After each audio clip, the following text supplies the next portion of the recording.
Straight into it, one best hack for every calisthenics skill that exists. Let's get started. If you want to start working towards the butterfly, which is basically an inverted straight arm muscle up, then you want to do these inverted cross presses on low rings with your feet elevated on a box, piking at the hip. It's really going to condition your shoulders and get that elbow straight arm strength up, so you're going to strengthen those ligaments, so you're going to be conditioned when you come to start doing these straight arm muscle ups, and then of course when you start inverting it on the rings.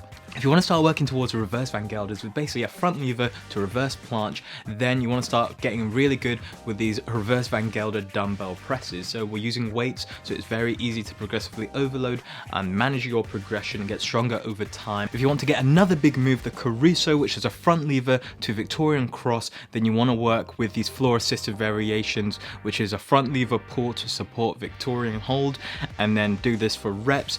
If you're more of a beginner, if you're more advanced and closer to the Caruso, then you want to work with the progression, so doing a tuck or single leg variation. If someday you want to learn the Van Gelder, which is a back lever up into a full planche on the rings, which is so sick, then you really want to do partner assisted variations of this. This is something gymnasts do all the time, so essentially you're going to have someone help you up from that back lever up into the full planche using much assistance as is needed until you gain the strength to do it yourself. If you want to learn the Azarian, which is a front lever pull to a back lever into an iron cross hold, then you really want to work on building your ligament and tendon strength. You're going to do this by doing straight arm flies. This is really going to build up the strength in your ligaments and tendons in your elbow. However, this does take a good amount of time because there's less blood supply to these areas. So you would really want to work on this for a good amount of time, get a good amount of reps and work on your support holds as well. And then you get really good with that iron cross. Once you've done that and you're more advanced, then you want to work with a kipping motion into the iron cross, or a dynamic movement into the iron cross, because we're a lot weaker doing this, because if we go from a support hold down into the iron cross, we're eccentrically loading into the iron cross, which means we're much stronger. But if we're doing a kipping motion, or for example in the Azarian, we're rolling into it from that back lever, and then we have to hold it, then we're a lot weaker doing this. So we really want to work with a dynamic movement into an iron cross to prepare for the Azarian. If you want to learn the Zanetti, which is a back lever press out into the maltese, then you really want to get good at these Zanetti presses, which I've shown in other videos. In other words, this is called a straight arm dumbbell fly, and you're using dumbbells again to condition those elbows, because that's one of the most important things for these straight arm variations that are super intense. You want to get that strength down, get that shoulder strength up, but especially in the tendons and ligaments, because that's what takes longer to build the strength in compared to the muscle. So guys, I know a load of you want to learn the Hefesto. A good way to start this is by doing the pseudo Hefesto with your feet on the floor and mimic the movement. This is something I got from the Backlever. He has a full tutorial on it, so check that out if you haven't already after watching this video. But something he says in that video is that when you get into the pseudo Hefesto, you have your wrist in the right position on the bar, your feet on the floor, but go into a German hang at the bottom. So take your feet off the floor at the bottom, and then your wrists will kind of change position a little bit, and this is going to be more realistic to doing the actual Hefesto. So do this German hang for a second, you'll shift a bit, and then you'll be more in an accurate position to if you're actually doing Hefesto, and then put your feet back on the ground and do your Hefesto, pseudo Hefesto reps from there, and it's going to be very similar to the movement, but make sure you have the rest of the technique down by watching other tutorials. If one day you want to learn that Victorian Cross, then something you can use is this exercise, which is a box assisted Victorian raise negative. So your arms are on boxes just to give you a bit of elevation and a bit of leverage, and then you're going to try and lift up into the top of a Victorian raise and just lower your legs down. Your hips might not be straight initially, you might have to do a single leg variation or a tuck variation, but doing these Victorian negative raises, then that's going to be a really good exercise for building that core strength and also being able to hold yourself just on your arms like that in that Victorian Cross position. The one arm planche. If you want to learn this, a similar move you can use is the one arm elbow lever. This is going to give you a similar kind of balance to being in the one arm planche because you're also on one arm. But if you're more advanced, and something you can work towards is that one arm handstand. Once you learn this, you can kind of lower down into a one arm planche and start doing these one arm handstand to one arm planche negatives. If you're trying to perfect that full planche and get it longer, then something you can do is do pumps. So you go from a tuck planche and outstretch into that full planche and go back and forth. That's something I love to do to help with the transition when I first get into the full planche, so I can hold it longer. But another thing you can do is use momentum, so you use swings, either go from an L sit, or if you can, just swing into the full planche, hold it as long as you can, and then come back down. Really try and protract your scapula when you get to that full planche position. If you're trying to learn the iron cross, something you can do is if you're stronger in your push and your protraction is better, you can slightly protract while in the iron cross. But try not to over protract. But likewise, if you're stronger in your pull and your retraction is very strong, then you can slightly retract in the iron cross. Again, don't do this too excessively. A nice balance between the two is good, but if you're slightly stronger with either protraction or retraction, you can use this to your advantage while in the iron cross.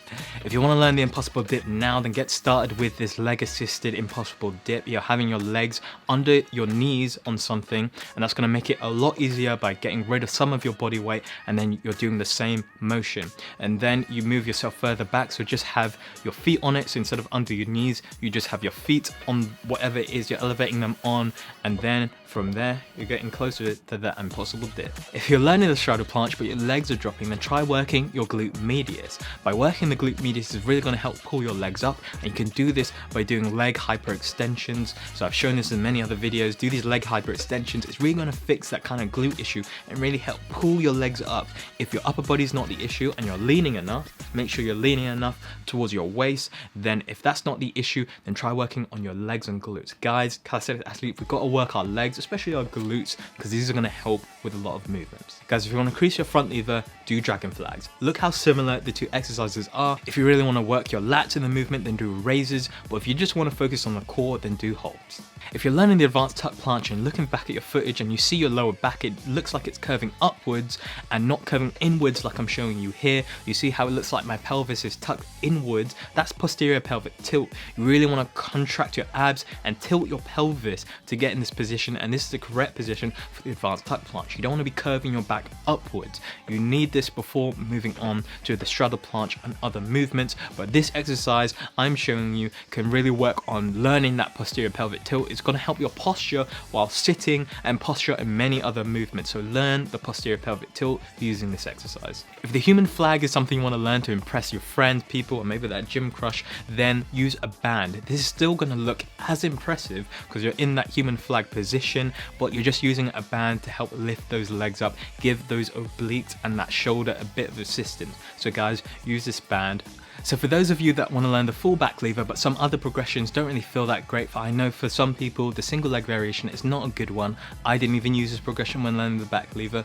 You can do a band assisted variation instead, but when you do this, you create a knot in your band, and then when you go into your skin the cat, you grasp this in between your legs. This is going to create a nice bit of assistance at your center of mass, at your waist where you want it, not at your feet. So guys, do the band assisted variations this way.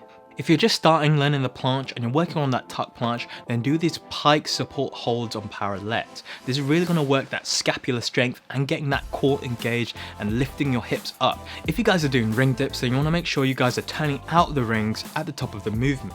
This is proper ring dip form because you're fully extending the arm and fully contracting the tricep when you turn these rings out. So guys, if you're learning the handstand and you want to get those 3-second attempts up to 10 seconds, then something you want to do is to prime your body before your sets. How you're going to do this is during your warm-up, you're going to do chest to wall or stomach to wall handstands. You're going to hold this and you're going to feel what it feels like to be in that straight line with your joints stacked above one another. This is going to get you primed and ready, so when you go for your attempts, you're going to feel a lot more straight and you're probably going to hold your handstands longer. When learning the muscle up, this is something I suggest to people, and it's to learn the kipping muscle up. So I'm not talking CrossFit kipping, but I'm talking just tucking your knees in to get that momentum to help you with the technique. Because for me, when I was learning the muscle up, I had the strength, but I didn't have the technique, and the technique I really think is the hardest bit about the muscle up. It's learning when to pull back and how to pull and in what motion you have to go and get on top of the bar, and then also working that transition. There's a lot of technique to the muscle up, so I think if kipping is going to help you with that technique and then you want to clean it up later, I would do that. When learning the V-sit, in between your attempts, make sure you're stretching out your hamstrings. So while you're resting, stretch out those hamstrings. Chances are in your next set, you're going to be able to hold the V-sit a lot cleaner. So I advise you do a foot elevated version of the elbow lever. So you just put your feet up on something and then you place your elbows and try and work where it's best on your body to place your elbows. So if you want to get your L sit a lot cleaner, you want to do this exercise I'm showing you on screen. By doing this exercise, you're not going to be able to lean backwards, because when you do it without a wall behind you, technically you can lean backwards in the L sit and lift your legs up a little bit higher and get into that L sit position, but with a wall behind you that's not going to happen. So do this exercise and it will clean up your L sit by working on your hip flexors. To get the pistol squat without your knee caving inwards, then you want to corkscrew your foot into the ground. I explained this in my how to pistol squat video, so if you haven't watched that video, but that's something you want to do. You want to corkscrew your foot into the ground. This is going to keep your knee tracking over your foot when you go down into the pistol squat. If you can't skin the cat yet, do this floor seated version. Again, we're jumping off the floor, going into the skin the cat. I have a video on this again, but then when you're coming back through, you're still going to be working the negative of the skin the cat. So you're still going to have your lats working, your core, and over time you will be able to do the regular skin the cat move. If you've been working on a lot of pull-ups lately and been getting a lot of calluses, then something you can do is, instead of grabbing fully around the bar, you can just grab the bar with your fingertips. So I'll show you on screen here the difference. And it might be harder on your grip strength and it might take some time to get used to. You might have to do a few hangs just without grabbing fully around the bar, where you're folding your kind of skin into your palm and holding onto that. Instead, just holding with your fingertips and then using your thumb around the bar. That might be something a lot easier on your skin in terms of calluses and ripping calluses. So if you're doing bench dips, something I like to do is, instead of having my fingertips facing my body, I actually turn them the other way, or even better, I like them in a neutral grip. So if you're doing the bench dips, try this out. Now, push-ups. We all want to get better push-ups. So record yourself and see if your forearm, while you're doing the push-ups, is actually straight up and perpendicular to the floor, so it's vertical. You want to make sure that it's doing this. You're not leaning too far backwards, you're not too far forwards when you're doing regular push-ups. And when you do this and have the correct motion of the push-up, you actually mimic the bench press. So it's really good that you watch yourself back and see how you're performing these push-ups.